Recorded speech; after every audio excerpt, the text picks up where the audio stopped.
자, 우리 이제 요한일서 3장 시작하겠습니다. 3장 오셔가지고 우리가 저번에 1절부터 3절까지 읽었죠. 읽으면서 이 저자가 어떠한 의도를 가지고 썼는가를 보는 게 중요하다고 했잖아요. 오늘은 그게 더욱더 많이 나타나게 될 거예요. 그러니까 한번 저희가 공부했던 그 개념 방식으로 한번 읽어보도록 해볼게요. 우리 일단은 2절에 시작하겠습니다. 2절부터 시작하겠습니다. 사랑하는 자들아, 우리가 지금은 하나님의 자녀라. 장래에 어떻게 될지는 아직 나타나지 아니하였으니 그가 나타나시면 우리가 그와 같이 될 줄을 아는 것은 그의 참 모습 그대로 볼 것이기 때문이니 주를 향 감사합니다. 그래서 지금 장래 이거였잖아요. 우리가 하나님의 아들이 된 것은 지금이에요. 그런데 예수님처럼 되는 것, 완전히 그분과 닮아지는 것은 여기 있대요. 그러면은 지금과 장래가 구분점이 생겼잖아요. 사람들은 우리가 예수님처럼 돼야지 구원받는다 생각을 해요. 아니에요. 우리는 구원을 받았기에 예수님을 닮아갈 수 있게 그분에게까지 성장할 수 있게 되는 거지. 예수님처럼 완전히 죄에서 자유롭고 어떠한 뭔가가 이루어져야지만이 구원을 받는다라고 하는 것은 잘못된 개념이에요. 이 3장 2절이 그걸 말하는 거예요. 우리는 지금 하나님의 자녀다. 장래에 어떻게 될지 모르지만 그분께서 나타나시면, 예수님이 나타나시면 우리가 그분과 그분을 얼굴과 얼굴을 대하여 만날 것이다. 이게 지난 시간의 결론이었습니다. 그래서 우리는 소망이 어디에 있냐면 지금 우리가 하나님의 아들이라는 것을 믿고 예수 그리스도 안에서 소망을 갖는 거예요. 중요한 거예요. 제가 저번부터 계속 말씀드렸듯이 요한일서에서의 핵심 단어는 안에예요, 안에. 그래서 예수 그리스도 안에의 소망이 있다라는 겁니다. 3절 보시면 우리가 예수 그리스도 안에서 이 소망을 가졌죠? 그래서 이 소망을 가진 사람들은 어떻게 한다고 3절에 말하고 있습니까? 읽어볼까요? 3절.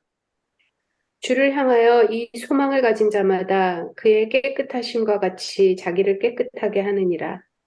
감사합니다. 자, 일단은 어디 안에 있어야 돼요? 예수님. 네. 그렇죠. 예수님 안에요. 예수님 안에. 아까 2절에서 우리는 장래에 누구를 예수 그리스도이죠. 우리는 지금 하나님의 아들이에요. 예수님을 믿음을 통하여서. 근데 우리의 소망은 장래죠. 기억나시죠? 우리 믿음 소망하면서 소망은 장래의 것에 대한 소망인데 그 소망이 나에게 있는 소망이에요. 예수 그리스도에게 있는 소망이에요. 이걸 말하고 싶은 거예요. 요한은. 우리는 내가 조금 더 나아지는 걸 원하는 거잖아요. 그러니까는 미래에 있는 내가 좀 더 나아지는 걸 바라는 거예요. 그런데 요한이 말하고 있는 소망은 미래에 있는 어떠한 달라진 나에 대한 소망이 아니라 예수 그리스도 안에 있는 소망이라고요. 구분하실 수 있죠? 그래서 예수 그리스도 안에 있는 사람은 그분의 무엇 같이? 깨끗하심과 같이. 그렇죠. 깨끗하심. 다른 표현으로는 순결하심. 이렇게 다른 표현으로는 거룩하심. 이렇게 될 수 있어요. 단어가 여러 가지 해석될 수 있어요. 근데 중요한 것은 우리가 소망을 예수님 안에 있습니다. 그러면 이 소망을 나로 채우면 될까요? 안 될까요? 안 안 돼. 되겠죠? 그렇죠. 그러니까 미래에 있는 나에 대한 소망이 아니라 우리는 예수 그리스도에 대한 소망이에요. 그래서 그 소망이 어떻게 되냐면, 자, 지금 그분이 깨끗하신 것 같이 우리도 깨끗하게 한다라고 하는 거를 우리는 이제 어떻게 해석을 할 수 있냐면, 예수님께서 자기에게 소망이 있으셨으면 자기가 죽으면 돼요, 안 돼요? 안 돼요. 안 되죠, 그렇죠? 예수님이 십자가에 달려 돌아가신 것은 그분 자신에게 소망이 있어서 돌아가신 게 아니라 여러분들에게 소망이 있기 때문에 돌아가신 거예요. 만약에 어떠한 연유에서 제 아들이 죽게 된다면 그러면 저는 제가 제 아들 살리기 위해서 뭐든지 다 할 거예요. 왜요? 저는 저에 대한 소망보다 제 아들에 대한 소망이 더 크기 때문에 저에게 있는 모든 것을 줘서도 제 아들이 산다면 저는 그걸로 만족을 할 거예요.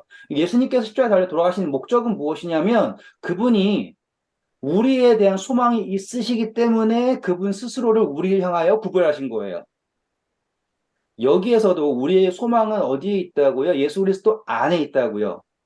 그래서 그분은 우리에게 소망이 있으시기 때문에 그분 자신을 우리를 위하여 구별하셨어요. 그래서 순결하게 하다, 정결하게 하다, 거룩하게 하다, 이런 것들이 구별되는 거거든요. 지워나가는 거예요. 오로지 누구를 위한? 예수님은 오로지 여기 계신 여러분들을 위한이에요. 우리 역시 예수 그리스도를 위한. 그래서 우리가 이제는 내가 사는 게 아니다라고 고백하는 이유가 이것 때문이에요. 나의 소망이 어디에 있다? 예수 그리스도 안에 있다. 왜냐하면 예수 그리스도의 소망이 어디 안에 있기 때문에? 내 안에 있기 때문에. 나에게 소망을 주셔서 그분이 날 위해 돌아가셨고, 나 역시 그분의 안에 소망이 있기 때문에 나의 생명을 내려놓을 수 있다라고 하는 논리가 여기 성립이 되는 겁니다. 그 이야기를 이 다음 이야기가 설명을 해요. 지금 우리가 이거를 이해를 못 하잖아요? 이렇게? 그러면 이 이야기, 3장에 있는 이야기들이 문맥이 안 맞게 가요. 보통 이 3절을 어떻게 이해하시냐면, 여러분 죄 짓지 마세요. 나쁜 짓 하지 마세요. 이렇게 간다고요. 그 이야기가 아니에요. 왜냐하면 그 이야기, 이 이야기가 말하고 싶은 것은 죄에 대한 집착은 무엇으로 연결되냐면 죄에 대한 집착은 율법주의 연결될 수밖에 없어요. 그래서 사도 요한이 편지를 쓰면서 내가 너희에게 편지를 쓰는 것은 죄를 짓지 않게 하려고 하는 것이다. 라고 했잖아요. 사람들은 계속 죄를 안 지어야지 된다. 그게 순결한 거다. 그게 거룩한 거다. 거기에 몰두하고 있었단 말이죠. 근데 요한이 얘기한 게 우리에게는 더 나은 중보자가 계시다. 그게 더 중요한 게 아니냐라고 얘기했잖아요. 그럼 여기에 나오는 순결한 것은 죄를 짓지 않는다의 목적이 아니라 우리를 예수 그리스도 향하여 구별한다가 목적인 거예요. 그분이 우리를 향하여 그분 스스로를 우리 구별하신 것처럼 우리도 예수 그리스도 향하여 구별해야 된다라고 이야기하는 것입니다. 그래서 그 이유가 이제 설명이 될 거예요. 그 다음에 나오는 게 이제 형제를 사랑하면 자기 목숨을 버리는 것, 그 이야기까지 나오겠죠? 이제 앞으로 이야기를 잘 살펴보세요. 그 다음 절입니다. 4절. 죄를 짓는 자마다 불법을 행하나니 죄는 불법이라. 그가 우리 죄를 감사합니다. 잘 보세요. 지금 4절 역시 시작하자마자 등장하는 단어가 뭐예요? 죄죠. 그쵸? 우리 지금 그 단어 공부하면서 나왔던 그대로 나오잖아요. 지금 죄라고 나왔어요. 그러면은 죄를 짓는 자마다 다 뭐 한다 그래요? 불법. 불법이라고 그러죠? 그러면 율법을 범한다는 거예요. 적어놓은 거 다 나왔죠? 네. 그런데 아까 공부했듯이 이 당시에 사람들은 무엇에 집착했다고요? 죄를 안 짓는 거에 집착을 했다고요. 그것이 무엇이었어요? 율법주의죠. 율법주의가 왜 등장했어요? 예수님이 용서하셨는데 그게 충분해요? 안 충분해요? 안 충분하다고 생각을 하는 거죠. 왜요? 지금 내가 거룩해야 되니까. 그러니까 소망 자체가 어디에 있어요? 장래에 있는 나에게 있어요. 예수 그리스도에게 있는 게 아니에요. 그러니까는 이 사람들은 계속 공방 그대로죠. 죄에 대해서 집착을 하고 있어요. 그래서 그것에 대하여서 요한이 정말로 터놓고 얘기한 거예요. 다시 한번 읽어볼게요. 어떻게 말했어요? 죄를 짓는 자마다 불법을 행하나니 죄는 불법이라. 그렇죠. 자, 그러면 죄를 짓는 것은 율법을 어기는 것이다. 라고 얘기했어요. 그런데 요한이 누구나 다 아는 이야기를 그냥 했을까? 아니겠죠. 다른 의미가 있을 거예요. 그 의미가 밑에 설명이 되는 겁니다. 그러면 이 죄는 무엇인가예요, 이제. 요한이 이해하고 있는 죄는 무엇일까? 그 다음 볼게요. 그가 우리 죄를 없애려고 나타나신 것을 너희가 아나니 그에게는 죄가 없느니라. 그 안에 거하는 자마다 범죄하지 아니하나니 범죄하는 자마다 그를 보지도 못하였고 그를 알지도 못하였느니라. 감사합니다. 자, 여기 보시면은 이제 어떻게 생각을 하면 이해하기 어려운 이야기를 합니다. 읽는 독자들에게는. 그런데 우리 입장에서는 뭐 좋은 말 같지라고 생각을 하겠죠. 왜냐하면 우리는 그냥 읽었었으니까. 4절 읽으셨잖아요. 죄는 무엇이다? 불법이라고 그랬죠. 율법을 범하는 거예요. 5절 보세요. 예수님께 오신 이유는 뭐라 그랬어요? 죄를 없애려고. 죄를 없애려고 오셨어요. 그렇죠? 그러면은 죄는 율법을 범하는 거예요. 죄는 율법을 범하는 거예요. 그러면 죄를 없애려면 어떤 방법이 있겠습니까, 지금? 율법을 없애는 방법도 있죠. 그렇죠. 율법을 없애는 방법이 있겠죠. 이게 정말로 많은 기독교에서 팽배한 논리죠. 그래서 예수님이 십자가에 못 박았다 이러면서 율법 없앴다라고 하잖아요. 그러면 만약에 그 논리라면 요한일서는 성립이 될 수가 없겠죠. 네. 맞아요? 죄를 없애기 위해서 율법 없앴다라는 논리가 가버리잖아요. 그게 네. 아니겠죠. 대신 죄를 없애기 했는데 죄가 없는 곳이 어디예요? 율법이 예수님. 없는 곳. 아니죠. 문장에서는. 예수님 안에. 그렇죠. 예수님 아니에요.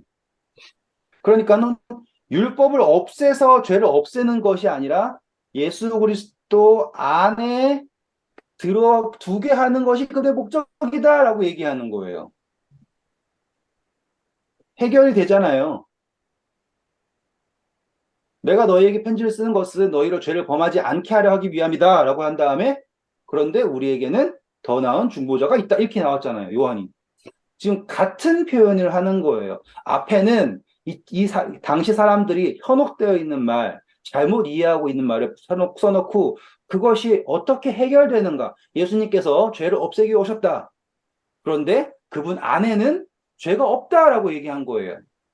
그러면 어떻게 하기 위해 오셨다? 예수님 안에 두게 하기 위하여 오셨다라고 표현하는 거겠죠. 이해가 되시죠? 네. 그러니까 그냥 읽으면은 예수님 좋죠. 예수님 죄 없어지고 좋죠. 이렇게 이해하는 거고요. 내용을 이해하시면 앞에부터 뒤에까지 모든 게 다 맞아가는 거예요. 다음이에요. 자, 6절 보시면 그래서 누구든지 그분 안에 거하는 사람은 뭐 하지 않는데요? 그렇죠. 죄를 짓지 않는다예요. 그러니 해결점이 율법을 잘한다가 해결점이 아니에요. 율법을 완벽하게 한다가 해결점이 아니라 예수 그리스도 안에 있는 것이 해결점이다라고 얘기하고 있어요. 그런데 이렇게 얘기하면은 그 당시에 사람들이 오해가 생길 수도 있고 또는 어떻게라고 하는 질문이 생길 수 있겠죠. 그리고 이 죄랑 율법이라는 게 어떤 관계가 있는지에 대해서도 요한이 이제 차근차근 설명하겠죠. 한번 볼게요. 자녀들아, 아무도 너희를 미혹하지 못하게 하라. 의를 행하는 자는 그의 의로우심과 같이 의롭고 죄를 짓는 자 감사합니다. 자, 이거랑 뭐랑 똑같았어요, 아까? 3절과 똑같죠? 3절이랑 비교하시면 똑같습니까? 네. 맞아요? 아니에요? 3절 다시 읽어볼까요? 주를 향하여 이 소망을 가진 자마다 그의 깨끗하심과 같이 자기를 깨끗하게 하느니라. 그렇죠. 자기를 깨끗하게 한다. 누가 깨끗하신 것처럼 예수님이 깨끗하게 되신 것처럼 자기를 깨끗하게 한다. 7절 보시면 그분이 어떻다고 해요? 의로우심과 같이 의롭고 그렇죠. 의로우신 것처럼 우리가 의롭게 된다예요. 그러면 아까 3절에서는 내가 마치 깨끗하게 하는 것처럼 되어 있지만 이제는 7절에서 보면 자, 첫 번째로 시작하는 거 뭐냐면 어린 자녀들 하면서 너희를 속이지 말게 하라고 했죠. 네, 저 어려운 거 아니에요. 그러니 그냥 어떻게 편집을 잘 자르시면 되니까 그냥 말을 해보세요. 이게 중요해요. 말을 해보시는 게 중요해요. 지금 속이지 말라고 했잖아요. 속이지 말라. 그러면 앞에 있던 이야기도 공부했던 거 기억나시죠? 우리가 계속 공부하는 게 뭐예요? 나 자신을 속이지 않기 위해서 하는 거다라고 하죠. 그러면 이게 속인다라고 하는 건 거짓말이에요. 그렇죠? 여기서. 그러면 요한 1서에서 나오는 거짓말하는 사람들은 뭘 거짓말하는 사람이에요? 자기가 뭐 하지 않았, 죄 짓지 않았다. 의롭다. 그렇죠. 네, 자기가 죄 없다고 한 사람들을 거짓말하는 사람이라고 그랬어요. 그러면 7절에서 아무도 너희를 속이지 못하게 하라라고 얘기한다라는 거는 음, 누가 우리가 죄를 안 지어야지 된다라고 음, 이야기한다라는 거겠죠. 음, 그래서 내가 죄를 안 지으니까는 의롭다라고 얘기했지만 음, 반대예요, 지금. 의를 행하는 사람이에요, 이제. 죄를 안 짓는 게 아니에요. 음. 죄를 안 짓는 게 아니라 의를 행하는 거예요. 큰 차이죠? 예, 야고보서 공부했던 거랑도 연결되는 거예요. 너는 믿느냐? 그럼 행함으로 보여라. 같은 거죠. 음, 율법주의는 목적이 뭐다? 죄를 안 짓는 게 목적인데, 죄를 안 짓는 거는 불가능한 거예요, 솔직히.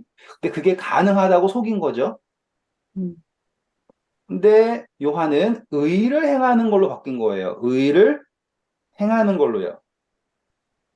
다시 6절 읽어볼게요. 6절. 그 안에 거하는 자마다 범죄하지 아니하나니 범죄하는 자마다 그를 보지도 못하였고 그를 알지도 못하였느니라. 네. 자, 그럼 여기 보시면은 죄를 범한다죠? 동그라미 표현할게요. 죄를 범한다. 죄를 범한다. 죄를 범하는 사람은 하나님 알아요, 몰라요? 하나님 어, 모른다고 그랬죠? 네, 그렇죠? 하나님 모른다고 그랬어요. 네. 근데 죄를 짓지 않는 사람은 하나님을 아는 거예요? 아니면 하나님을 안에 있으면 죄를 안 짓는다 그래요? 하나님 안에 있으면 그렇죠. 그렇죠? 하나님 안에 있어야 죄를 안 지어요. 그런데 이 사람들은 죄를 안 지어야지 하나님 안에 있다 설명했죠. 틀린 거예요. 그렇죠? 그리고 네. 그 다음 하나님 안에 있는 사람은 죄를 안 짓는 사람이 아니라 무엇 하는 사람이라고요? 의를 행하는 사람이에요. 그러면 이제 요한은 어떤 논리를 가지고 나올 거냐면, 그래, 좋아. 너희가 스스로 의롭다고 속인다면, 그러면 너희가 어떻게 할 거냐? 우리가 앞에 공부했죠. 형제 사랑이라고 나왔잖아요. 형제 사랑. 그러면 그 형제 사랑에 대해서 구체적으로 이야기를 할 거 아닙니까? 요한이 이제. 그래서 이 3장 후반부는 가인, 아벨 이야기 나오면서 그냥 대놓고 얘기하는 거예요. 너희가 지금 하나님 안에 있다고 하면 의를 행해야 되고 그 의를 행한다라는 것은 형제의 사랑인데 음. 과연 그것을 너희가 어떻게 답할 거니? 라고 하는 이야기를 이제 풀어나가는 겁니다. 그 다음 절이에요. 8절. 이제 하나님 안에 속하지 않은 사람들이 어떻게 설명할까요? 죄를 짓는 자는 마귀에게 속하나니 마귀는 처음부터 범죄함이라. 하나님의 아들이 나타나신 것은 마귀의 일을 멸하려 하심이라. 네. 아까 위에서 3절이었죠. 3절인가요? 그분께 오신 것은 죄를 없앤다. 몇 절이었어요, 그게? 5절이네요. 5절에서는 예수님께 오신 이유가 무엇 때문에 오셨다? 죄를 죄를 없애려고 오셨다. 그런데 지금 여기 8절에서는요, 뭐라고 마- 설명했어요? 마귀의 일. 그렇죠. 마귀의 일. 그러면 죄 이꼴 마귀의 일 이렇게 연결할 수 있겠습니까, 이제? 네, 네. 그러니까는 죄라고 하는 것을 이제 마귀의 일로 연결시켰어요. 그럼 마귀가 한 일은 무엇인가라고 하는 걸 이제 설명을 하겠죠. 음, 9절.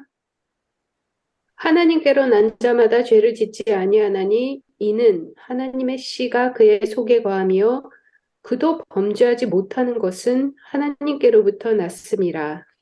자, 이제 죄라고 하는 것과 마귀를 연결시켰는데 곧바로 하나님께로부터 난 사람이라고 하는 거예요. 하나님께로부터 탄생? 한 사람은 죄를 지을 수가 없대요. 그러면은 당연히 지금 마귀는 하나님부터 낳지 않았다라는 표현을 할 수 있겠죠? 음, 맞아요? 분명히 사탄도 하나님이 창조하신 거예요.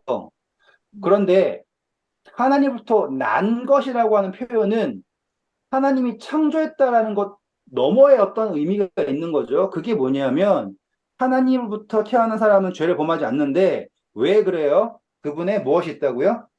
시, 시, 네, 씨가 있는 거예요. 그러면 이 씨는 누구실까요? 당연히 예수님. 예수님이죠.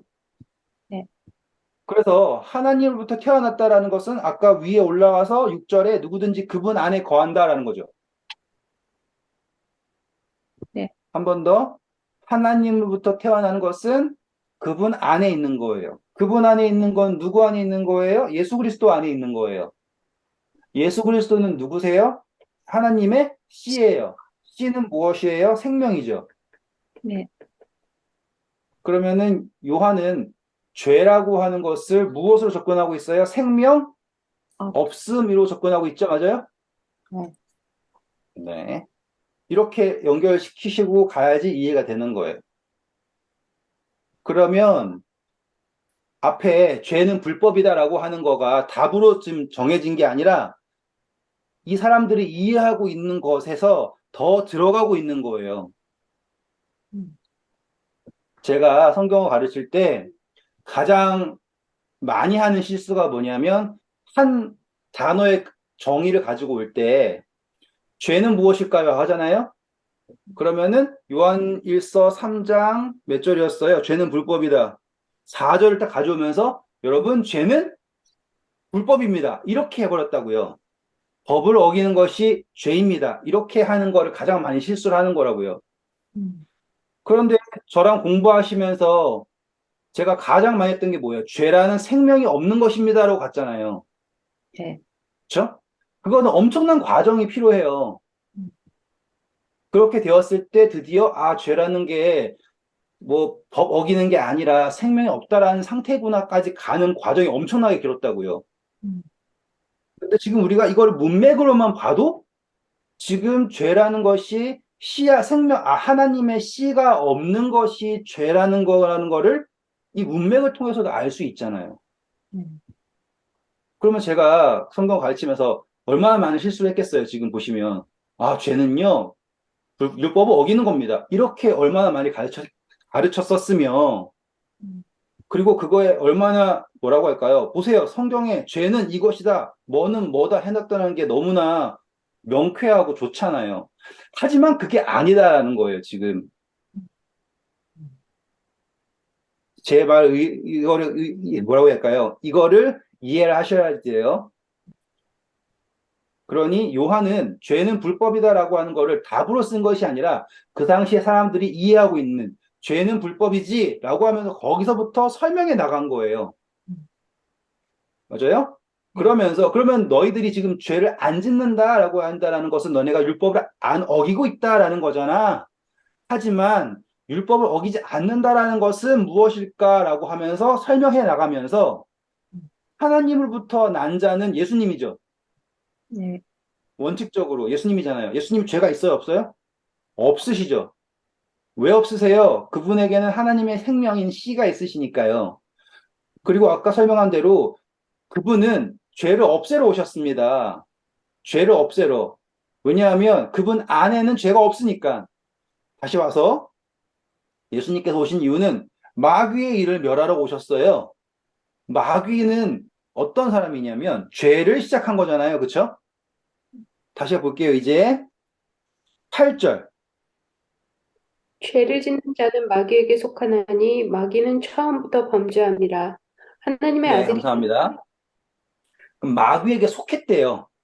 그럼 마귀 안에 있다라는 거죠. 음, 네, 네. 그러니까 그 단어를 이제 마귀에게 속했다 그러면은 마귀 안에 있다. 예수님에게 속했다. 그럼 예수님 안에 있다. 하나님에게 속했다. 그 말이에요. 그럼 예수님에게는 무엇이 있고 생명이 있고 마귀에게 속한 거는 뭐가 없는 거죠? 생명이 없는 것. 다시 말하면 예수님이 나타나지 않는 것이에요. 그래서 마귀는 누구의 영광을 취하는 거예요? 자기의 영광을 취하는 거죠. 그러면은 지금까지 공부했던 다 연결되잖아요. 지금 이렇게. 음, 그러면 율법을 지켜서 죄를 안 짓는 것의 목적이 나의 영광을 취하는 것이라면 그거는 누구의 일? 마귀. 마귀의 일. 그래서 바리새인들이 그렇게 열심히 신앙생활했지만 예수님이 걔네들을 뭐라 불렀어요? 독사의 자식들이라 불렀잖아요. 지금 그 이야기가 이렇게 설명이 되는 거예요. 예수님을 안 믿고 뭐 그래서 문제가 아니에요, 지금. 예수님을 믿는다라는 거는 나중에 어떠한 깨달음이 있으면, 자, 깨닫게 되는 것은 과거, 현재, 미래, 과거 상관없어요. 현재 상관없어요. 언젠가 깨닫게 되면 그 영원 속에서 모든 것이 협력하여 선을 이룰 수 있게 돼요. 그래서 지금 당장 예수님을 욕하고 막 안 믿는다 난리를 쳐도 괜찮아요. 그건 중요한 게 아니에요. 그런데 내가 지금 나를 속이고 있으면 그 문제인 거잖아요. 사단의 마귀의 자식이라고 하는 것은 바리새인들이 얼마나 열심히 살았는가 우린 다 알아요. 그런데 그들이 예수님 메시아를 만나고도 자기를 믿는 것을 포기 못하는 거잖아요. 음, 그게 적그리스도예요. 한 바퀴 돌아서 다시 원점이지만 자기를 믿는 것, 그게 우상 숭배이고 그게 생명이 없는 믿음이에요. 그래서 마귀는 처음부터 범죄했다라고 하는 게 어떤 분들은 마귀가 어떤 것을 죄를 창시했다 막 이렇게 생각하시는데요. 그게 아니에요. 짧게 설명할게요. 이게 동그라미가 하나님이고요. 만물은 다 어디 안에 있어요? 하나님 안에 있어요. 모든 것은. 그런데 하나님 안에서 피조물들에게 선택이라는 거 주셨잖아요. 그 선택은 누구를 선택하는 거예요? 관계를 선택하는 거죠, 관계. 하나님과의 관계. 그 관계에 의해서 내가 있다라는 걸 선택하는 거예요. 그런데 사단은 처음 무엇을 선택한 거예요? 관계가 아니라 자기를 선택한 거예요. 그러니까 관계를 부인한 거죠. 하지만 이 관계가 뭐의 근거예요? 생명의 근거잖아요. 사단은 소망을 어디에 둔 거예요? 이 관계에 둔 게 아니라 나에게 둔 거고요. 그래서 사단을 따르는 사람들은 어떤 사람들이에요? 소망을 하나님에게 두지 않고 자신에게 두는 것을 마귀에게 속했다라고 표현을 하는 겁니다. 이해되셨죠? 그러니까 이거는 이제 막 나는 누구 파! 야! 이게 아니라 소망을 어디에 두는가로 속했다를 설명하게 된 거예요, 이제. 음, 소망 적을게요, 이제. 그러니까 우리의 믿음이 우리의 소망을 어디에 두는가에 따라서 내가 어디에 속했는가가 정해지는 거예요. 내가 지금 착한가 나쁜가가 아니라. 그래서요, 그분께서 오신 목적은 마귀의 일들을 멸한다라고 한 거예요. 생명 없음에 대한 것을 지우려고 하시는 것이다. 그 다음입니다. 하나님께로부터 난 자마다 죄를 짓지 아니하나니 이는 하나님의 씨가 그의 속에 거하며 그도 범죄하지 못하는 것은 하나님께로부터 났습니다. 네. 자, 그래서 아까 지금 범죄라는 것을 율법이랑 분리시켜서 생명으로 연결했다는 거고요. 그 다음. 이러므로 하나님의 자녀들과 마귀의 자녀들이 드러나나니 무릇 의를 행하지 아니하는 자나 또는 그 형제를 사랑하지 아니하는 자는 하나님께 속하지 아니하니라. 그러면 뭐 게임 끝났죠? 드러난다예요. 근데 죄를 안 지어서 드러난다예요? 아니면 의를 행해서 드러난다예요? 의를 그렇죠? 행하고 형제를 그렇죠. 의를 행하고 형제를 사랑하는 것으로 드러나는 거지. 죄를 안 져서 드러나는 게 아니다예요. 제가 어려서 얼마나 죄 안 지려고 노력했는지 몰라요. 저도요. 다들 난 노력 안 했어. 그 죄, 잘하셨어요. 난 숨기느라고 노력했지 뭐. 몰래 몰래 그렇지, 맞아. 숨기느라 노력한 거구나. 그러니까 이 죄를 안 지려고 스트레스 받는 시간에, 예, 의를 아닙니다. 행했을 때 넘어갈게요. 네. 그래서 이제 우리 이제 어려운 거 없죠, 이제? 이 의도를 보면은 처음부터 끝까지 같은 내용인 거예요. 그냥 좋은 것만 골라보는 게 아니잖아요. 그렇죠? 이제 드러납니다. 그럼 이 이야기를 통해서 우리가 양과 염소 드러나는 거 아시겠죠? 네. 양과 염소 드러나는 거예요, 그냥. 그래서 양과 염소 사이에 심판을 하신다라고 하는 그 표현이 그냥 나온 게 아니에요. 저절로 드러난 거예요. 알곡과 가라지도 저절로 드러난 거예요. 알곡도 이 겹껍질이 있고 가라지도 똑같은 겹껍질이 있지만 그 안에 무엇이 없는 것? 생명이 없는 것 드러나는 거잖아요. 음. 그렇죠? 그래서 염소는 목자 앞에 가고 양은 목자 뒤에 따라가고 이런 식이라고 생각하면요. 음. 내가 드러나는 신앙과 예수님을 따르는 신앙이라고 구별하시면 될 거예요. 음. 그래서 이제 요한은 이 불법이라고 하는 것을 새롭게 정의한 거예요. 죄는 불법인데, 그러면 죄를 짓는 자는 사람은 다 율법을 범하는 거다. 그런데 율법을 범한다라는 거에, 어떻게 하면 안 범하는 게 아니라, 의를 행하지 않는 것이 죄인 거. 야고보서 그랬죠? 사람이 의를 행할 줄 알고도 행하지 않는 것이 그것이 죄다라고 했잖아요. 요한도 지금 같은 이해를 가지고 온 거예요. 드러나는 것은 형제 사랑, 그리고 뭐라고요? 의를 행하는 것. 음. 자, 11절입니다. 우리는 서로 사랑할지니 이는 너희가 처음부터 들은 소식이라. 가인같이 하지 말라. 그는 악한 자에게 속하여 그 아우를 죽였으니 어떤 이유로 죽였느냐? 자기의 행위는 악하고 그의 아우의 행위는 의로움이라. 네, 자, 재밌어요. 저는 음. 이 가인하고 아벨 이야기가 여러 방향으로 이렇게 상징이 다 맞아떨어지는 게 너무 신기해요, 일단. 음. 가인, 아벨. 가인도 제사 드렸죠? 네. 응. 멋지게 드렸죠? 최선을 다했죠? 음. 네, 아벨도 제사 드렸어요. 받아들여진 건 아벨 거예요. 이거는 너무나 분명해요. 그런데 가인이 아벨을 죽이죠. 음. 지금 요한이 말하는 그거예요. 지금 적그리스도가 나타나가지고 너희들을 핍박을 한다라고 하는 게 바로 이것과 같은 모양이다. 음. 이 사실을 모르고 이 가인이랑 아벨이랑 이걸 이렇게 가리고서는 보면 아무것도 모르고 보면 이 제사가 더 멋있어 보일 수 있죠. 그렇죠? 네. 뭘 모르니까 어떠한 제사가 연락받았는지를 모른다면 음. 음. 그렇잖아요. 네. 그러니까 사람들은 다 이 멋진 가인의 제사가 대단하다 생각할 거 아니에요. 또 게다가 또 가인이 이제 한술 더 떠가지고 이 제사가 틀렸다고 막 핍박을 해요. 그럼 얘는 더 멋있고 음. 얘를 핍박까지 해요. 음. 그러면 사람들이 보기에는 이게 더 좋아 보이죠. 네. 요한은 이걸 찝어내는 겁니다.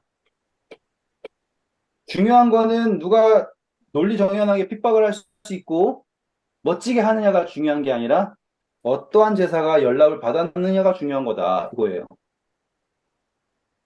음. 그러면은 우리는 막 뭔가 새로운 걸 더 찾아야 되는 게 아니에요. 그래서 젊은 자들아 너희가 이미 이겼다라고 하잖아요. 세상에 무엇 가지고 더 찾아야 될 이유가 없다. 너희는 이미 승리했다.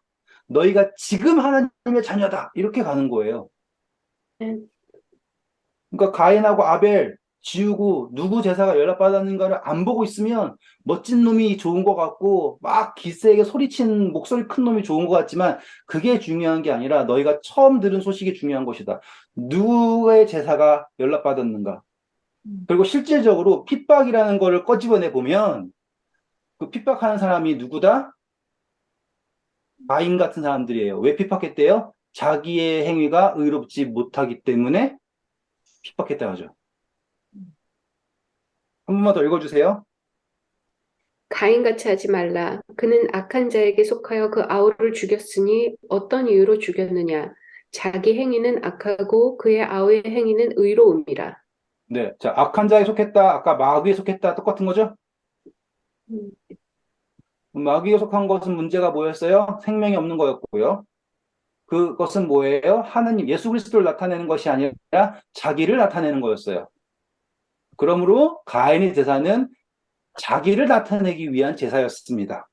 음, 그러니 거기에서 자기를 나타내는 제사에는 연락받을 수가 없고, 또 거기에서 자기가 드러나지 못하고 오히려 수치를 당하니까 자기를 드러내기 위해서 아벨을 죽인 거예요. 음, 그러면 이 예수 그리스도의 이름으로 다른 사람들이 핍박하는 사람들은 가인 같은 사람이네요. 그럼 그 사람들은 예수님의 의의를 드러내기 위해서 다른 사람들이 핍박하는 게 아니라는 것도 알 수 있겠죠. 음, 자기를 드러내기 위해서 예수님의 이름을 망령되이 일컫는 거겠죠. 음. 그리고 자기도 자기의 행위가 의롭지 않다라는 거 알아요. 그게 더 무서워요. 진짜 알까? 네, 의롭다고 착각하는 건지 아니라 자기를 속이겠죠. 자, 그래서요, 이제 13절. 형제들아, 세상이 너희를 미워하여도 이상히 여기지 말라. 우리는 형제를 사랑함으로 사망에서 옮겨 생명으로 들어간 줄을 알거니와 사랑하지 아니하는 자는 사망에 머물러 있느니라. 그 형제들을 미워하는 자마다 살인하는 자니 살인하는 자마다 영생이 그 속에 거하지 아니하는 것을 너희가 아는 바라. 그가 우리를 그렇죠. 자, 우리가 이 이야기를 이해하기 위해서는, 고린도후서 5장 21절 한번 읽고 넘어가겠습니다. 고린도후서 5장 21절이에요. 하나님이 죄를 알지도 못하신 이를 우리를 대신하여 죄로 삼으신 것은 우리로 하여금 그 안에서 하나님의 의가 되게 하려 하심이라. 네.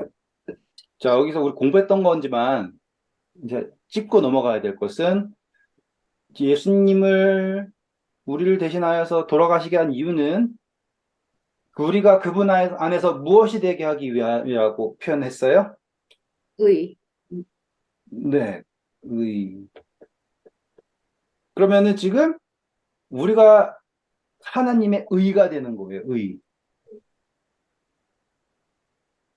왜 의가 되냐면 내가 의롭게 행해서 의가 되는 게 아니라 그분 안에 있다라고 하는 것 그 자체가 나의 의를 나타내는 게 아니라 하나님의 의를 나타내는 거예요.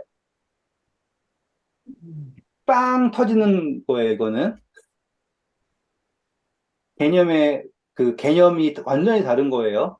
나를 의롭게 만드는 것이 아니라 나 같은 죄인이 예수 그리스도 안에, 하나님 안에 있다라는 것 자체로 하나님이 예수 그리스도가 의롭다라는 것이 나타나는 거예요. 그러면 우리의 존재는 그분의 의가 되는 겁니다. 음, 중요하겠죠? 네. 그러니 우리가 속한 것은 어디에 속한 거예요, 이제요? 하나님 안에 속한 거예요. 그래야지 답이 있는 거예요. 음, 더 이상 어떠한 방법을 찾아가지고 어떻게 하면 구원받을까 이런 거를 하려면 성경 이야기와 완전히 다른 이야기 하고 있는 거예요, 이제. 음, 옛날엔 이게 중요했는데 지금 이게 더 중요하기 때문에 이거를 더 잘하면 하나님이 더 사랑해 주신다. 이거 하면은 성경과 완전히 다른 거예요, 지금. 성경이 말하는 것은 내가 어떠하든 간에 내가 하나님 안에 있다라고 하는 그 자체가 나의 의를 나타내는 것이 아닌 하나님의 의가 되는 것이다. 이 논리거든요. 자, 그 이해를 그대로 가지고 와서 보시면 13절부터 보시면 자, 세상이 너희를 미워하거든 이상히 여기지 말라 그래요. 앞에도 그랬죠? 왜 우리를 미워한다 그랬어요? 의를 와서. 아니요, 읽었잖아요. 우리 그 공부했잖아요. 예수님을 미워했으니까. 음, 세상은 세상이 하나님께 속하지 않은 1절, 1절, 3장 그를 1절. 알지 못해. 예수님을 알지 못하니까. 그렇죠, 그렇죠. 예. 우리를 알지 못하는 것은 예수님을 알지 못하기 때문이에요. 예수님 아까 뭐였어요? 하나님의 씨죠? 왜 몰라요? 생명이 없어요. 그래서 모르는 거예요. 그러니까 같은 거예요. 그러니까는 우리는 한 권을 읽어야 되잖아요. 그래서 문맥에서 요한은 같은 이야기를 다른 단어로 반복을 하고 있는 거예요, 지금. 그래서 세상이 미워한다, 세상이 우리 알지 못한다, 그것에 대해서 이상 여길 필요가 없다. 14절, 중요한 게 뭐예요? 형제 사랑. 네. 자, 이제 우리가 예수님에게 속했다라는 것을, 다시 말하면 하나님의 의가 되었다라고 하는 사실을 어떻게 아는 거예요? 형제 사랑으로 안다 이거예요. 그러니까 나라는 존재가 형제를 사랑해서 된 게 아니라 내가 형제를 사랑한다라는 것을 통하여서 내가 이제 이 강을 건너서 하나님의 의가 되었다라는 걸 확인할 수 있다라는 거라고요. 달라요. 내가 형제를 사랑해야 됩니다. 이게 아니에요. 사랑하게 되었다예요. 사랑해야 된다라고서 막 압박을 넣으면 그거는 또 다른 율법주의인 거예요. 음. 지금 형제 사랑이라고 하는 거는 내가 하나님의 의가 되었다, 내가 예수 그리스도에 속하였다라는 것의 증거인 거예요, 증거. 그리고 내가 형제를 사랑하는데 그전에는 내가 사랑이라고 하는 게 give and take예요. 완전히 계산 딱딱 맞아 떨어져야 돼. 내가 이만큼 줬으면 너도 그만큼 줘야 돼. 그렇지 않으면은 온전한 사랑이 아니야. 이런 식으로 생각했다고요. 그런데 여기서 나타나는 것은 세상이 너희를 미워해도 이상히 여기지 말아라. 그럼에도 불구하고 너희가 형제를 사랑할 수 있다면 그것이 너희가 하나님에 속한 증거이다라고 이야기하고 있어요. 그러면은 앞에 있던 이야기랑 같은 이야기죠. 사람들은 계속 세상에서 인정을 받아야 되는 쪽으로 가게 된 거예요. 그리고 어떻게 하면 인정을 받고 어떻게 하면은 여기서 나의 이름을 높이고 완전하고 완벽하고 뭔가 좀 다르고 여기에 목도를 할 때 요한은 그렇지 않고 너희 존재 자체가 예수 그리스도 안에 있으면 그분 안에서 의가 되는 것이고 너희가 미움을 받던 뭐하던 그럼에도 불구하고 사랑할 수 있다면 그것이 너의 구원의 증거이다라고 얘기하고 있는 겁니다. 그 다음 절이에요. 그 형제를 묘하는 자마다 살인하는 자니 살인하는 자마다 영생이 그 속에 거하지 아니하는 것을 너희가 아는 바라. 그렇죠. 자, 이제 아까 죄는 불법이라고 했죠. 사람 생각할 때 가장 나쁜 죄가 뭐라고 생각할까요? 살인이겠죠. 네.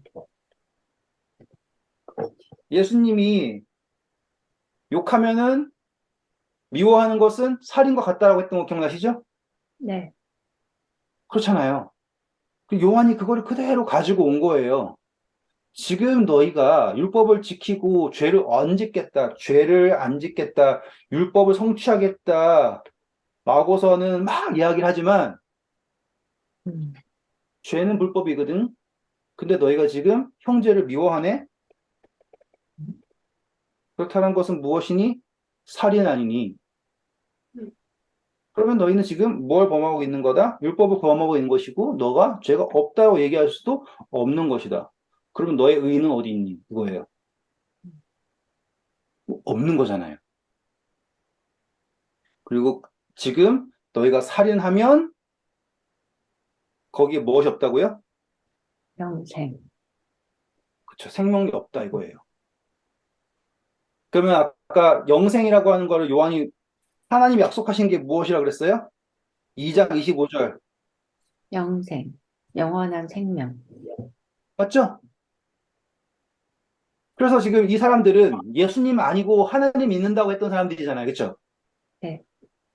이 사람들이 예수님 돌아가셨어요. 좋아요. 하지만 하나님이 더 중요하고 우리는 하나님이 준 어떠한 그 계명을 더 지킴으로써 더욱더 완벽한 구원을 갈 수 있어. 이런 식의 논리였을 거 아닙니까? 그래서 하나님이 약속하신 건 영생인데 진짜 너네들이 형제를 미워한다면 그것은 살인한 것이고 그것은 율법을 어긴 것이고 그것은 죄의 정수이고 그렇다라는 것은 어떠한 살인자에게도 영생이 없다라는 거 너희가 알고 있지 않니? 이렇게 되는 거예요. 그러면은 요한은 그 사람들의 논리를 차근차근 다 푸신 거예요, 지금. 음. 재밌죠? 네. 16절입니다. 그가 우리를 위하여 목숨을 버리셨으니 우리가 이로써 사랑을 알고 우리도 형제를 위하여 목숨을 버리는 것이 마땅하니라. 누가 이 세상의 재물을 가지고 형제의 궁핍함을 보고도 도와줄 마음을 닫으면 하나님의 사랑이 어찌 그 속에 거하겠느냐. 자녀들아, 우리가 말과 혀로만 사랑하지 말고 행함과 진실함으로 하자. 이로써 우리가 진리에 속한 줄을 알고 또 우리 마음을 주 앞에서 굳세게 하리니 이는 우리 마음 감사합니다. 자, 여기에서 우리가 공부한 그대로 읽으면 돼요. 읽으면 돼요, 이제. 우리가 그동안 읽었던 방식 그대로 읽으면 돼요. 자, 16절에서 시간을 여유롭게 쓸게요. 사랑의 근거를 어떻게 했냐면 예수님께서 생명을 내놓으신 것처럼 라고 했죠. 네. 근데 그것을 통해서 우리가 뭘 알게 된대요? 사랑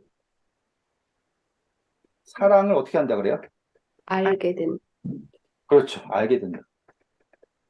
그러면 이걸 통해서 우리는 뭘 할 수 있냐면 우리가 사랑한다라고 하는 게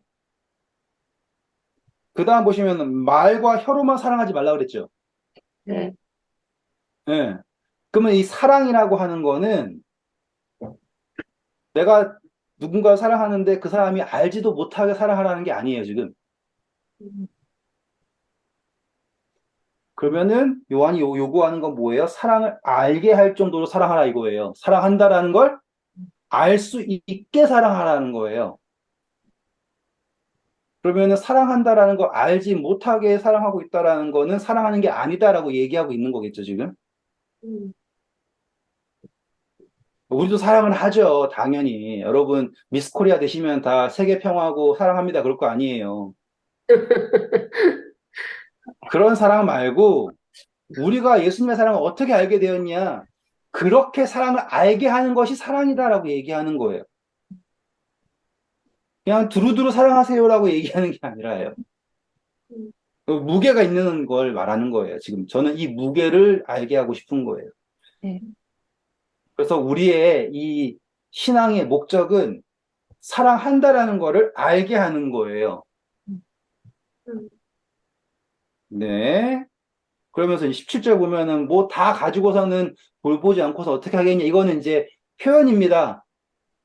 그만큼 너네들이 인색하다라는 거예요.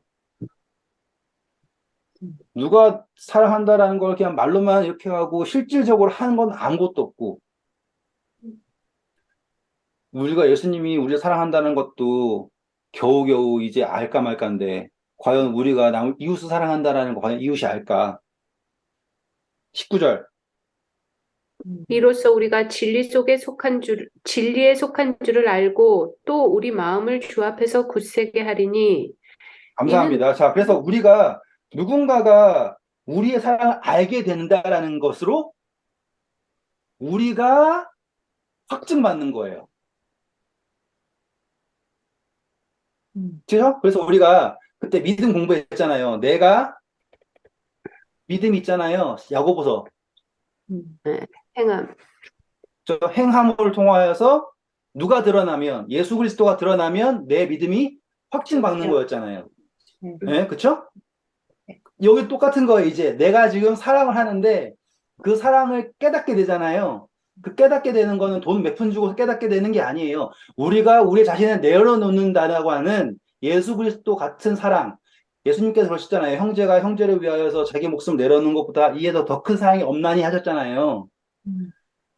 그러한 사랑을 해서 누군가가 우리의 사랑을, 여긴 사랑이 이제, 사랑이 나가서 깨닫고서 예수 그리스도 드러나잖아요. 내 말고. 그러면은 우리가 진리에 속하였다는 것을 확인하게 되는 거예요. 같은 거예요, 이렇게. 그래서 더 이상 우리의 마음이 흔들리지 않게 되는 거예요. 그럼 재밌죠, 이제? 우리가 생각할 때는 내가 성경을 몰라서 내 신앙이 흔들린다 생각했잖아요. 음. 혹은 나한테 성령의 능력이 빵빵빵 없어가지고 내 신앙이 흔들린다 생각했잖아요. 요한은 그렇게 생각하지 않아요. 요한은 반대로 사랑으로서 신앙이 굳세진다라고 얘기하고 있어요. 음, 완전히 새롭지만 완벽한 논리예요. 음, 근데 우리는 사랑을 쏙 빼고 밑도 끝도 없는 믿음 혹은 말도 안 되는 자신감 이런 걸로 신앙을 하잖아요. 음. 그래서 안 돼요, 안 돼요 걱정만 하고 있는 거예요. 왜요? 이걸 못하니까. 20절입니다. 이는 우리 마음이 혹 우리를 책망할 일이 있어도 하나님은 우리 마음보다 크시고 모든 것을 아시기 때문이라.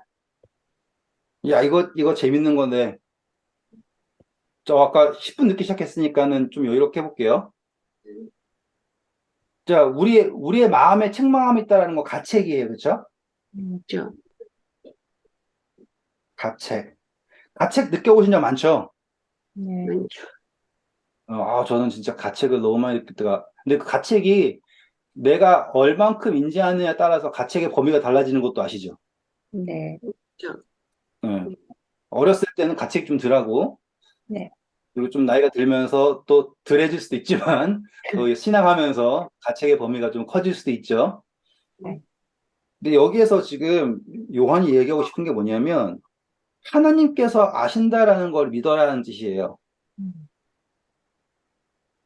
하나님께서 우리의 모든 것을 아신다라는 거예요. 그러면 내가 사랑을 할 때, 혹은 내가 신앙을 할 때, 내 스스로조차, 내 자신조차도 만족하지 못하는 가책이 있잖아요. 아까 율법주의, 적을게요, 율법주의. 율법주의가 뭐냐면 이 가책을 쫓아다니는 거예요. 음. 어떻게 하면 이 가책을 줄여나갈까? 거기에 목매어서 그것만 싸우는 거예요. 근데 거기에는 뭘 인정하지 못하는 거예요? 나의 모든 것을 아시고 모든 것보다 크신 하나님의 사랑을 싹 지우고 얘만 보고 있는 거예요. 음. 그러면 확실하게 이해되시죠? 네. 네. 그래서 이것을 가책이라고 한 것에 싸우지 말고 우리 마음보다 더 넓고 모든 것을 아시는 하나님께 맡기고 21절. 사랑하는 자들아, 만일 우리 마음이 우리를 책망할 것이 없으면 하나님 앞에서 담대함을 얻고 무엇이든지 구하는 바를 그에게 받나니 이는 우리가 그의 계명을 지키고 그 앞에서 기뻐하시는 것을 행함이라. 네. 자, 이거를 또 어떤 분들은 또 신나게 보세요. 계명이죠. 계명에서 율법 잘 지켜야 됩니다. 이렇게 해석하는 분이 있어요. 절대 아니죠. 왜냐하면 이 계명은 아까 요한일서에서 세 계명을 준 거였죠. 네. 세 계명이 뭐였어요? 형제 사랑 맞아요? 네. 그렇죠? 이걸 요것만 가져와 가지고 보세요. 율법을 잘 지켜 가지고 십계명 잘 지켜 가지고 계명을 지켜서 순종을 해 가지고 죄 없이 가책이 없이 우리의 마음속에 거리낌 없이 열심히 순종해야 됩니다. 이렇게 가르친다고요. 그러면 문맥을 완전히 까먹은 거예요. 음. 그래서 계시록 12장 와가지고 보세요. 여자의 나무손 용이 하나님의 계명을 지키는 사람들과 싸우려고 바다 모래 위에 섰습니다. 여러분 마지막 때가 되었으니 계명을 지켜야 됩니다. 문맥을 완전히 잘못 파악했죠? 응. 이게 그거예요. 문맥을 완전히 무시한 거예요. 음. 그 전까지는 계명이 밝히 드러나지 않아가지고 몰랐지만 이제부터는 계명이 완벽하게 드러났기 때문에 지금부터 계명을 지키는 것이 하나님의 백성의 기준입니다. 문맥을 완전히 잘못 이해한 거라고요.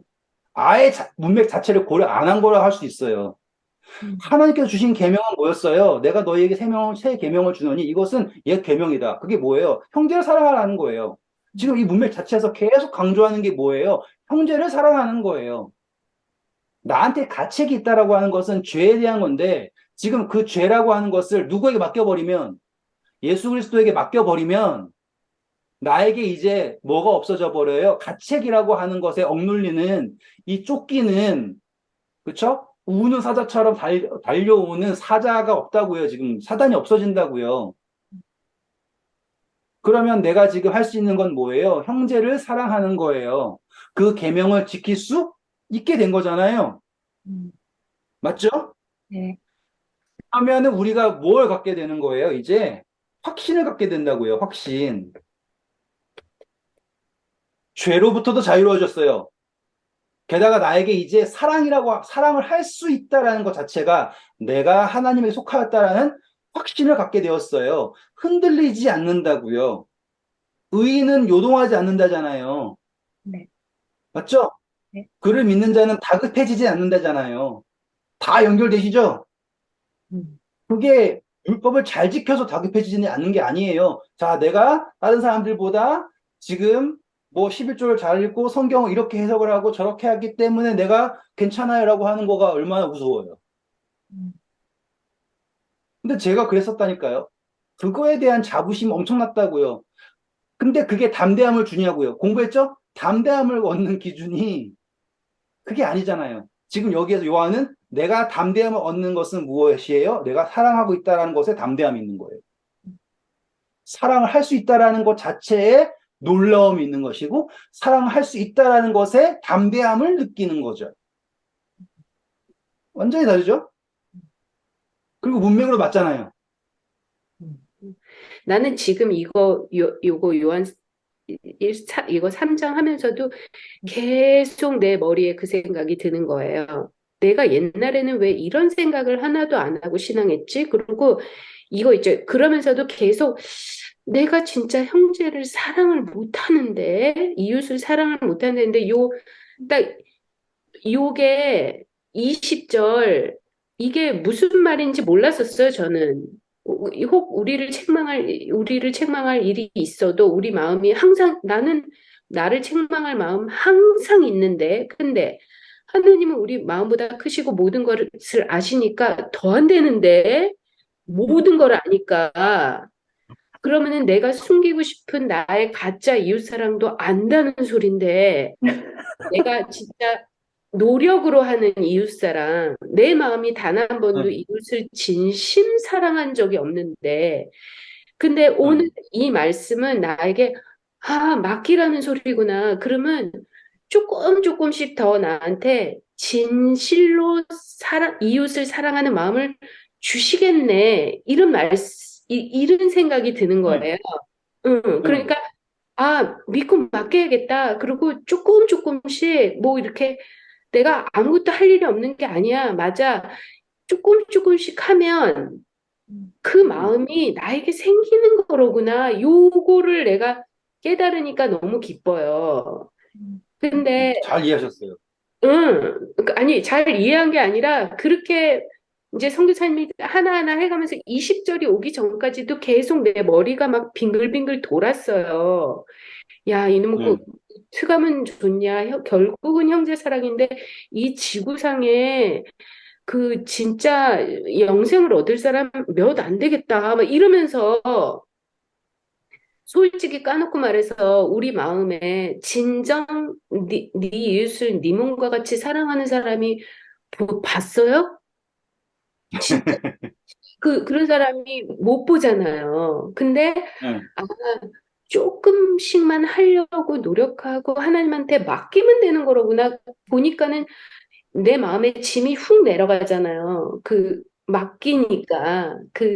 내가 막 이렇게 그 가책 때문에 맨날 그러는 사람이잖아요. 우리는 항상. 뭐 조금 네. 좋은 일을 하고도 가책이 생기잖아요. 이게 진실한 마음으로 했나? 뭐 그냥 할 수 없이 했나? 뭐 이런. 그러니까 그러니까 우리는 이제는 불쌍하지 않죠. 그러니까 그렇게 하는 사람들 그냥 불쌍하다고 생각해요. 아니, 이 세상에서의 위치는 지금 어떻게 빼박인데, 그런 거 상관이 없잖아요, 솔직히. 내 마음에서 저 사람이 되게 불쌍하잖아요. 그러니까는, 나는 이게 20절부터는 갑자기 감사하네. 그 전까지는 막, 이제, 아니, 이럴 수가, 나 이게 안 되나, 막 이러고. 네, 이웃사랑이 세계명이면, 그렇다고요. 잘하셨어요. 아주 좋은 간증 감사합니다. 그래서 이제 22절이요. 새롭게 이해되셨어요, 이제. 음. 그죠? 읽어보세요. 22절.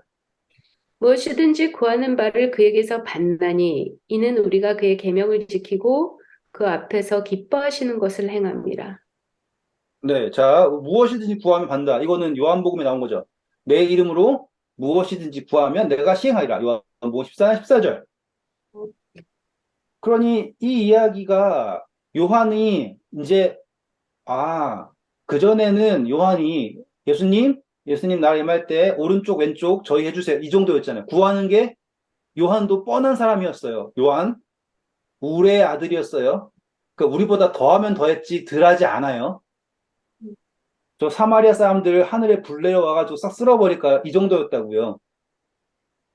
그런데 변했잖아요. 이런 얘기할 정도면. 그럼 우리는 왜 못 변해요?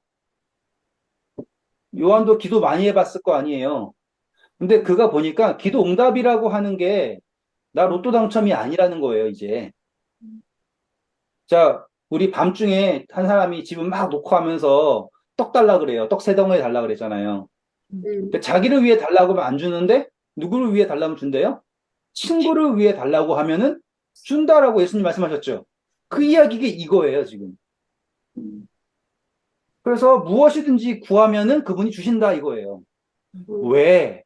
그것이 그분의 기뻐하는 일이기 때문에. 왜요? 그 계명을 지키는 것이에요. 그러니 당연히 확신이 있죠. 기도할 때도 이제 확신이 생기는 거예요. 우리가 우리를 위해 기도할 때는 의심만 가득한 거예요. 왜냐하면 가책을 갖고 기도하잖아요. 음, 예수님한테 맡겼어요. 예수님 믿습니다. 할렐루야. 아멘 하고서는 맡겼다고 하지만 맡겼어요? 안 맡기죠. 왜냐하면 보다 나은 나를 위해서 기도하는 거니까. 음, 정말 나은지도 모르는 나를 위해서 기도하는 거 아니에요. 그런데 지금 이 형제 사랑을 위해 기도하는 것은 형제 사랑을 자, 저 사람한테 돈 몇 푼 더 이 사랑이 아니에요. 그 사람이 그 사랑을 깨닫게 되는 거잖아요. 음, 그렇죠? 사랑을 깨닫게 되는 거는 우와 김준식이 사랑했다 깨닫는 게 아니죠.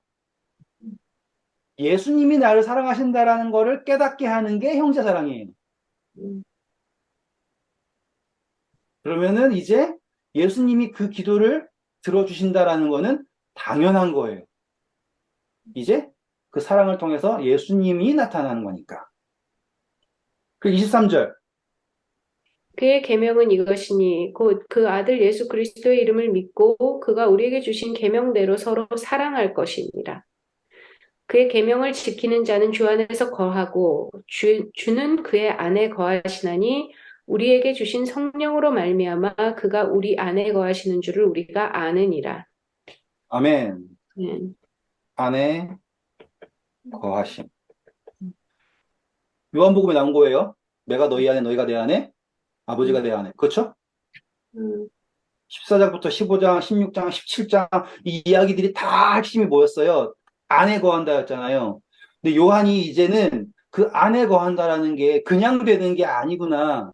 음, 계명, 성령, 좋아요. 왜냐하면 이 계명이라는 단어, 성령이라는 단어 다 요한복음에 나오는 거예요. 근데 형제 사랑이라고 하는 것은 요한 1서에 나오는 거예요. 음, 아시겠어요? 강조점이 요한복음 14장부터 15장, 16장 가잖아요. 그러면은 내가 아버지의 계명을 지켜 그의 안에 거한 것처럼 너희도 내 안에 거하면 하고 말을 했단 말이에요. 그리고 성령이 계시면이라고 한단 말이에요. 그런데 요한 1서에서의 강조점은 형제 사랑으로 예수님이 분명히 새 계명을 너희에게 주노니 너희가 서로 사랑을 하셨단 말이에요. 그렇죠? 우리 다 알고 있어요. 그래서 시간 관계상 안 가는 것뿐이에요. 그런데 요한은 그 모든 것을 다 이해한 사람이잖아요. 직접 듣고 직접 쓴 사람이니까. 그래서 이 계명 지키는 거, 성령 받는 것, 형제 사랑 다 알잖아요, 지금. 근데 요한 1서에서는 요한이 보니까 계명이고 성령이고 뭐든 간에 가장 최고의 정점은 무엇이냐라고 하면 형제 사랑이다. 라고 하는 거 여기다 쓴 거예요, 이렇게.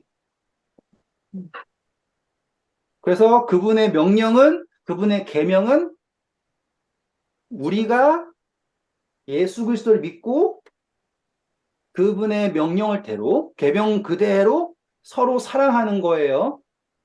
그런데 그 명령을 지키는 것, 그 계명을 지킨 사람은 어디에 있다 그래요? 그분 안에. 안에 있다예요. 그 완벽하게 해석을 잘한 거죠, 이제 쫙. 그리고 그분 안에 거하고요.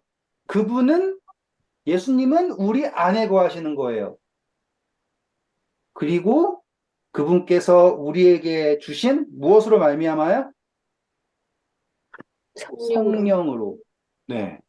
그러면 이제 어디까지 가게 됐냐면 이제 성령이라고 하는 거를 그전에는 무엇으로만 생각했냐면 능력으로만 생각했는데 이제 이게 아니라 사랑이구나라고 바뀐 거예요, 이제. 음. 음. 그동안 하나님, 나 신앙이 흔들리니까 믿음의 확신을 갖게 성령의 은사를 주셔서 방언이라도 좀 하고 뭐 치유라도 하고 막 그렇게 해서 내가 확신 이게 아니라 이제 요한은 사랑으로서 확신이 가게 된다. 그리고 이 모든 것의 정점이 어디에 있다? 형제의 사랑이다. 그래야지 흔들리지 않고 확신을 갖게 된다라고 이야기하게 된 거예요. 감사합니다.